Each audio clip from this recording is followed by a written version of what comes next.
ನಮಸ್ಕಾರ. ಇವರು ನಮ್ಮ ಹೊಸಪೇಟೆಯ ನಗರಸಭೆಯ ಕಮಿಷನರ್. ಎಲ್ರಿಗೂ ನಮಸ್ಕಾರ ಮಕ್ಕಳೇ. ಈ ದಿನ ನಮ್ಮ ಘನತ್ಯಾಜ್ಯ ವಸ್ತು ನಿರ್ವಹಣಾ ಕೇಂದ್ರಕ್ಕೆ ಭೇಟಿ ನೀಡಿದ್ದೀರಾ. ನಿಮ್ಮ ಅನುಭವ ಮತ್ತು ನಿಮ್ಮ ಅನಿಸಿಕೆಗಳನ್ನ ಹಂಚಿಕೊಳ್ಬೇಕಂತ ಈ ಮೂಲಕ ತಮ್ಮಲ್ಲಿ ಕೇಳ್ಕೊಳ್ತೇನೆ. ನಾವು ಹಸಿ ಕಸದ ಬಗ್ಗೆ ತಿಳ್ಕೊಂಡಿದೀವಿ. ನಾವು ಒಣ ಕಸದ ಬಗ್ಗೆ ತಿಳ್ಕೊಂಡಿದೀವಿ. ನಾವು ಮರುಬಳಕೆ ವಸ್ತುಗಳ ಬಗ್ಗೆ ತಿಳ್ಕೊಂಡಿವಿ. ಅಂದ್ರೆ ನೀರಿನ ಅಂಶ ಇರುತ್ತೆ ಅದ್ರೊಳಗೆ. ನೆಕ್ಸ್ಟ್ ಕೊಳ್ತೋಗುತ್ತೆ, ಬೇಗ ಕೊಳ್ತೋಗುತ್ತೆ. ನೆಕ್ಸ್ಟ್ ತುಂಬಾ ದಿನ ಇಟ್ಕೊಂಡ್ರೆ ವಾಸನೆ ಕೂಡ ಬರುತ್ತೆ.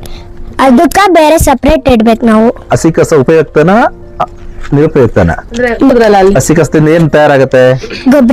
ಗೊಬ್ಬರ ತಯಾರ. ಗೊಬ್ಬರ ಏನಕ್ಕೆ ನಾವು ಬಳಸ್ತೀವಿ?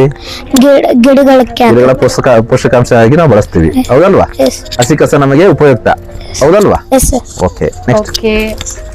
ಒಣ ಕಸ ಅಂದ್ರೆ ನೀವು ಏನಂತ ತಿಳ್ಕೊಂಡಿದ್ದೀರಿ? ಒಣ ಕಸ ಅಂದರೆ ನೀರಿನ ಅಂಶ ಇರೋದಿಲ್ಲ, ಅದ್ರಲ್ಲಿ ವಾಸನೆ ಕೂಡ ಬರೋದಿಲ್ಲ, ಜಲ್ದಿ ಕೊಳೆತೋಗೋದು ಇಲ್ಲ. ಏನೇನು ಅಂತ ವಸ್ತುಗಳು ಯಾವ ಇದಾವೆ ಹೇಳ್ತೀರಾ? ಒಣ ಕಸದ ಬಗ್ಗೆ ಯಾವ್ದಾದ್ರು ಉದಾಹರಣೆ? ಪ್ಲಾಸ್ಟಿಕ್ ಮತ್ತೆ ಬಾಟಲ್ ಮತ್ತೆ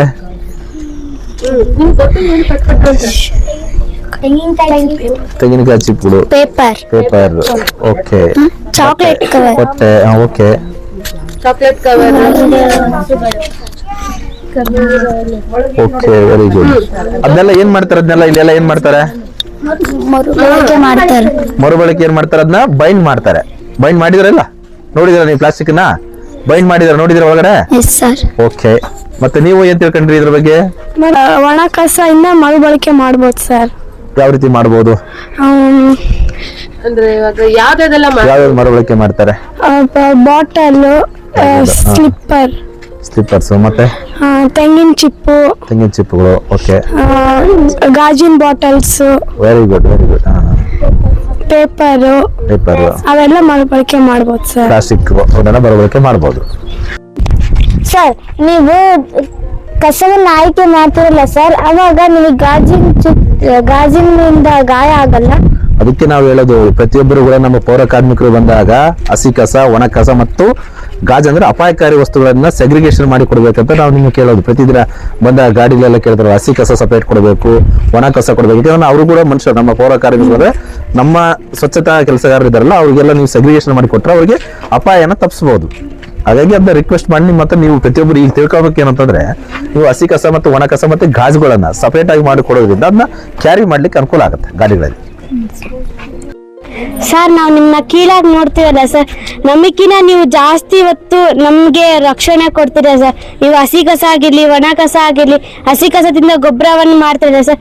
ನಮಗಿನ್ನ ನೀವೇ ದೊಡ್ಡವರು ಸರ್. ನಮ್ಗಿಂತ ನಾವು ದೊಡ್ಡವರಲ್ಲ, ನಮ್ಮ ಸ್ವಚ್ಛತಾ ಪೌರ ಕಾರ್ಮಿಕರಿಗೆಲ್ಲ ಅವ್ರು ದೊಡ್ಡವರು ಯಾವತ್ತು. ಯಾಕಂದ್ರೆ ನಾವು ಕಸವನ್ನ ಎಸೆಯೋದನ್ನ ಕಡಿಮೆ ಮಾಡಬೇಕು.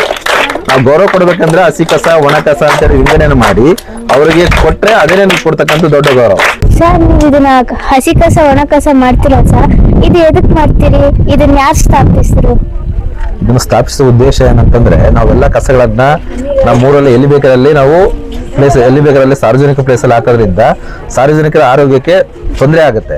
ಹಾಗಾಗಿ ಅಲ್ಲಿರ್ತಕ್ಕಂಥ ಕಸನ ಇಲ್ಲಿ ತಂದು ಅದನ್ನ ಹಸಿ ಕಸ, ಒಣ ಕಸ ಅಂತ ವಿಂಗಡಣೆ ಮಾಡಿ ರೀಯೂಸಬಲ್ ಎಷ್ಟಾಗುತ್ತೆ ಅಂದ್ರೆ ನಮ್ಮ ಗೊಬ್ಬರ ಬಳಸುವಂಥದ್ದು ಮತ್ತೆ ರೀಯೂಸಬಲ್ ಬರ್ತಕ್ಕಂಥ ಐಟಮ್ ಅದರಿಂದ ದೊಡ್ಡ ಗುಡ್ಡದ ಆಕಾರದಲ್ಲಿ ಆಗಿ ಒಂಥರ ಬೆಟ್ಟ ತರ ಆಗ್ಬಿಡುತ್ತೆ. ಕಸ ಬೆಟ್ಟ ತರ ಆಗೋದ್ರಿಂದ ಭೂಮಿ ಒಳಗಡೆ ಅಂತರ್ಜಲಕ್ಕೆ ಹೋಗಿ ಅಂತರ್ಜಲ ಕಲುಷಿತಗೊಳ್ಳುವಂತ ಸಂಭವ ಇರ್ತವೆ. ನಂತರ ಊರಲ್ಲಿ ಅನೇಕ ರೂಪಾಯಿ ಉಂಟಾಗುತ್ತೆ. ಹಾಗಾಗಿ ನಾವು ಇದನ್ನ ಸಾಲಿಡ್ ವೇಸ್ಟ್ ಮ್ಯಾನೇಜ್ಮೆಂಟ್ ಸಿಸ್ಟಮ್ ಅಂದ್ರೆ ಘನತ್ಯಾಜ್ಯವನ್ನ ನಿರ್ವಹಣೆ ಅಂದ್ರೆ ಸುಸ್ಥಿರವಾಗಿ ಅಂದ್ರೆ ಒಂದು ಸಿಸ್ಟಮೆಟಿಕ್ ಆಗಿ ನಿರ್ವಹಣೆ ಮಾಡ್ಲಿಕ್ಕೆ ಈ ಘನತ್ಯಾಜ್ಯ ವಸ್ತು ನಿರ್ವಹಣಾ ಕೇಂದ್ರವನ್ನು ಸ್ಥಾಪನೆ ಮಾಡಿದ್ದಾರೆ. ಎಲ್ಲಾ ಕಡೆ ಕಸ ಆಗೋದ್ರಿಂದ ಕಸ ಆಗೋದ್ರಿಂದ ನೀವು ಬಿತ್ತಲಿಕ್ಕೆ ಆಗಲ್ಲ, ಬೆಳಿಲಿಕ್ಕೆ ಆಗಲ್ಲ. ಇಡೀ ಊರು ತುಂಬಾ ಕಸ ಆಗಿಬಿಡುತ್ತೆ, ರಾಶಿ ತುಂಬಿಡುತ್ತೆ. ಹಾಗಾಗಿ ನಾವು ಸಾಲಿಡ್ ವೇಸ್ಟ್ ಅನ್ನ ಒಂದು ಸಿಸ್ಟಮೆಟಿಕ್ ಆಗಿ ಅದನ್ನ ನಾವು ಉಪಯೋಗ ಮಾಡ್ಕೋಬೇಕು ಅಂತೇಳಿ ಇದನ್ನ ಸಾಲಿಡ್ ವೇಸ್ಟ್ ಮ್ಯಾನೇಜ್ಮೆಂಟ್ ಘಟಕವನ್ನು ನಿರ್ವಹಣೆ ಮಾಡ್ತಾ ಇದ್ದೀವಿ ನಾವು. ಸರ್, ಸ್ಕೂಲಿಗೆ ಹೆಂಗ್ Saturday half day, Sunday full day ರಜಾ ಇರುತ್ತೆ, ಹಂಗ್ ಪೌರ ಕಾರ್ಮಿಕರಿಗೆ ರಜಾ ಇರಲ್ಲ ಸರ್? ಪೌರ ಕಾರ್ಮಿಕರಿಗೆ ರಜಾ ಇರಲ್ಲ, ಬಟ್ ಪೌರ ಕಾರ್ಮಿಕರಿಗೆ ಒನ್ ಡೇ ಮಾತ್ರ ಅಂದ್ರೆ ಹಾಫ್ ಡೇ ಕೆಲಸ ತಗೊಂತೀವಿ. ಭಾನುವಾರ ಅರ್ಧ ದಿನ, ಮತ್ತೆ ಇನ್ನೊಂದು ಆಲ್ಟರ್ನೇಟ್ ವಾರದಲ್ಲಿ ಇನ್ನೊಂದು ದಿನ ಆಲ್ಟರ್ನೇಟ್ ಅರ್ಧ ದಿನ ಅಂದ್ರೆ ಬೆಳಿಗ್ಗೆ 6 ರಿಂದ 10 ಗಂಟೆ ತನಕ ಕೆಲಸ ತಗೊಂಡು ನಂತರ ಬಿಡ್ತೀವಿ. ಯಾಕಂದ್ರೆ ಅವರಿಗೆ ದಿನವೇ ಕ್ಲೀನಿಂಗ್ ಕೆಲಸ ಇರೋದ್ರಿಂದ ನಿಯಮಿತವಾಗಿ ರಜಾ ಇರೋದಿಲ್ಲ. ಮಧ್ಯಾಹ್ನ ಮೇಲೆ ರಜೆ ಇರುತ್ತೆ, 10 ಗಂಟೆ ನಂತರ ರಜೆ ಇರುತ್ತೆ ಭಾನುವಾರ ದಿನ. Okay sir. ಸರ್ ಈ ಕಸ ಹಾಕ್ತಿರಲ್ಲ ಆ ಜಾಗ ಎಷ್ಟು ವಿಸ್ತೀರ್ಣವಾಗಿದೆ? ಈಗ ಇರ್ತಕ್ಕಂಥ ನಾವು ನಿಂತ್ಕೊಂಡಿರೋ ಲ್ಯಾಂಡ್ ಫಿಕ್ಸ್ ಇದು ಸುಮಾರು 38 ಎಕರೆ ಇದೆ. ಹೊಸದಾಗಿ ಮತ್ತೆ 19 ಎಕರೆಯನ್ನು ನಮಗೆ ಜಾಗ ಅಲಾಟ್ ಮಾಡಿದೆ. ಟೋಟಲ್ 57 ಎಕರೆ ಆಗುತ್ತೆ. ನಿಮ್ಮ ಪ್ರಕಾರ ಯಾವ ಕಸ ತುಂಬಾ ಹಾನಿಕಾರ? ಅಂದ್ರೆ ಕಸದಲ್ಲಿ ಎಲ್ಲಾ ಕಸಗಳನ್ನ ನಾವು ಸರಿಯಾಗಿ ನಿರ್ವಹಣೆ ಮಾಡಿದ್ರೆ ಮಾತ್ರ ಅವು ಹಾನಿಕಾರಕ ಆಗಲ್ಲ. ನಾವು ಸರಿಯಾಗಿ ನಿರ್ವಹಣೆ ಮಾಡದೇ ಇದ್ರೆ ಪ್ಲಾಸ್ಟಿಕ್ ಮತ್ತೆ ನಂತರ ಬರ್ತಕ್ಕಂಥ ರಾಸಾಯನಿಕ ಕೆಲವೊಂದು ಬ್ಯಾಟ್ರೀಸ್ ಅವೆಲ್ಲ ತುಂಬಾ ವಿಷಕಾರಕ. ಅದರಲ್ಲಿ ಮತ್ತೆ ಮೆಡಿಕಲ್ ವೇಸ್ಟ್ ಇರುತ್ತೆ, ಅವೆಲ್ಲ ತುಂಬಾ ಹಾನಿಕಾರಕ ಆಗ್ತವೆ. ಅದನ್ನ ನಿಯಮಿತವಾಗಿ ಸರಿಯಾಗಿ ನಿರ್ವಹಣೆ ಮಾಡಿದ್ರೆ ಯಾವ ಕಸವೂ ಹಾನಿಕಾರಕ ಅಲ್ಲ. ಇದು ಸರಿಯಾಗಿ ನಿರ್ವಹಣೆ ಮಾಡ್ಬೇಕು, ಮಾಡದೇ ಇದ್ರೆ ಎಲ್ಲಾ ಕಸನೂ ಹಾನಿ ಆಗುತ್ತೆ ಭೂಮಿಗೆ. ಸರ್ ನೀವು ಈ ತರ ಮಾಡುವುದರಿಂದ ಮುಂದಿನ ಪೀಳಿಗೆಗೆ ಜೀವಿಸಲು ಉಪಯುಕ್ತವಾಗಿದೆ.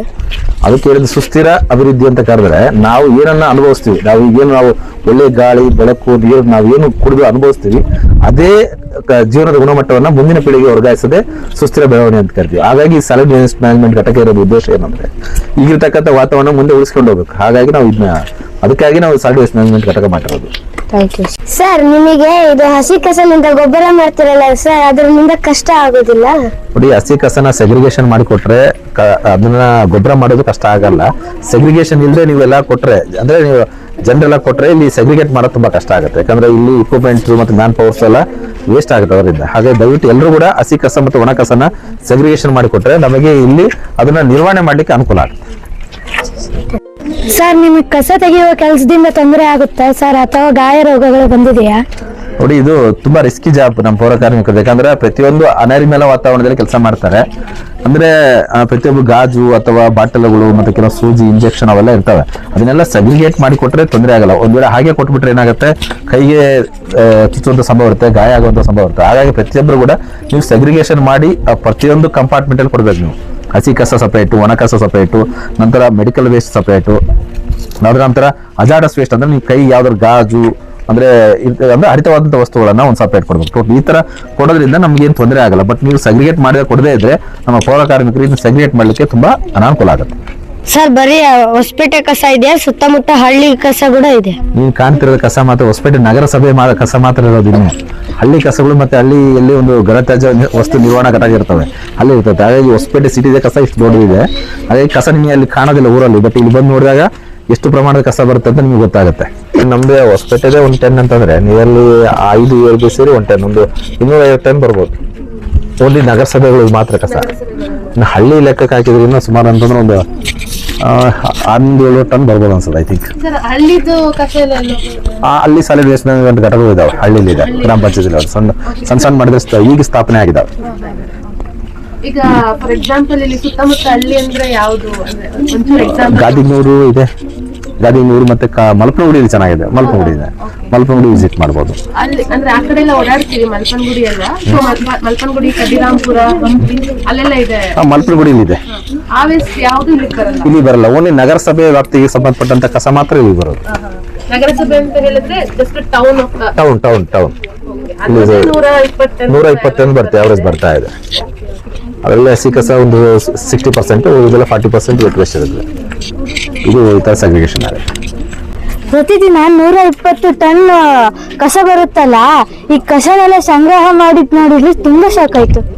ಇದರಿಂದ ಫುಲ್ ತಿಳ್ಕೊಂಡ್ವಿ ಎದಕ್ಕೆ ನಾವು ಹಸಿ ಕಸ ಮತ್ತೆ ಒಣ ಕಸ ಬೇರೆ ಬೇರೆ ಮಾಡ್ಬೇಕು ಅಂತೆಲ್ಲ ತಿಳ್ಕೊಂಡ್ವಿ. ಅದಕ್ಕೆ 3 R's ಅಂತ ಕರೀತಾರೆ: ರಿಯೂಸ್, ರೀಸೈಕಲ್, ರಿಡ್ಯೂಸ್ ಅಂತ. ಕಸನ್ನ ನಾವು ರಿಯೂಸ್ ಮಾಡಬೇಕು, ರೀಸೈಕಲ್ ಮಾಡಬೇಕು, ಮತ್ತೆ ಆದಷ್ಟು ಕಡಿಮೆ ಬಳಸಬೇಕು. ಅವಾಗ ಮಾತ್ರ ಈ ತರ ಕಸ ಹಾಕೋದು ಕಡಿಮೆ ಮಾಡ್ಲಿಕ್ಕೆ ಸಾಧ್ಯ ಆಗುತ್ತೆ. ಓಕೆನಾ? Thank you. ಶಾಲೆಯ KGS ಶಾಲೆ ಮಕ್ಕಳು ಇದನ್ನ ವಿಸಿಟ್ ಕೊಟ್ಟಿದ್ದಾರೆ. ನಮ್ಮ ಸಾಲಿಡ್ ವೇಸ್ಟ್ ಮ್ಯಾನೇಜ್ಮೆಂಟ್ ಘಟಕಕ್ಕೆ ಭೇಟಿ ಕೊಟ್ಟು ಇಲ್ಲಿನ ಹಸಿ ಕಸ, ಒಣ ಕಸ ಮತ್ತು ಹಜಾರ್ಡಸ್ ವೇಸ್ಟ್ಗಳ ಬಗ್ಗೆ ಮತ್ತು ಸವಿವರವಾಗಿ ನಮ್ಮ ಹೆಲ್ತ್ ಇನ್ಸ್ಪೆಕ್ಟರ್ ತಮಗೆ ತಿಳಿಸಿದ್ದಾರೆ. ಹಾಗಾಗಿ ನಮ್ಮ ಘನತ್ಯಾಜ್ಯ ವಸ್ತು ನಿರ್ವಹಣಾ ಘಟಕ ಭೇಟಿ ನೀಡಿದಂತಹ KGS ಶಾಲೆಯ ಮುಖ್ಯ ಗುರುಗಳು ಮತ್ತು ಎಲ್ಲ ನಮ್ಮ ಶಿಕ್ಷಕ ಮಿತ್ರರು, ಹಾಗೆ ಎಲ್ಲ ನಮ್ಮ ವಿಪ್ಲವ ಸಂಸ್ಥೆಯ ದರ್ಶಿತಾ ಮೇಡಮ್ ಅವರಿಗೂ ಮತ್ತು ನಮ್ಮ ಕಮ್ಯುನಿಟಿ ಮೊಬಿಲೈಸರ್ಸ್ ಮತ್ತು ಹೆಲ್ತ್ ಇನ್ಸ್ಪೆಕ್ಟರ್ ರಾಮಚಂದ್ರ ಅವರಿಗೂ, ಅದು ನನ್ನ ಮುದ್ದಿನ ಪುಟಾಣಿ ಮಕ್ಕಳಿಗೂ, ಅವೆಲ್ಲ ನಡೆದಿರ್ತಕ್ಕಂಥ ಎಲ್ಲ ಮಿತ್ರರು ಕೂಡ ಧನ್ಯವಾದಗಳನ್ನು ಸಲ್ಲಿಸುತ್ತಾ ಈ ಕಾರ್ಯಕ್ರಮಕ್ಕೆ ವಿರಾಮ ನೀಡ್ತಾ ಇದ್ದೀವಿ. Thank you.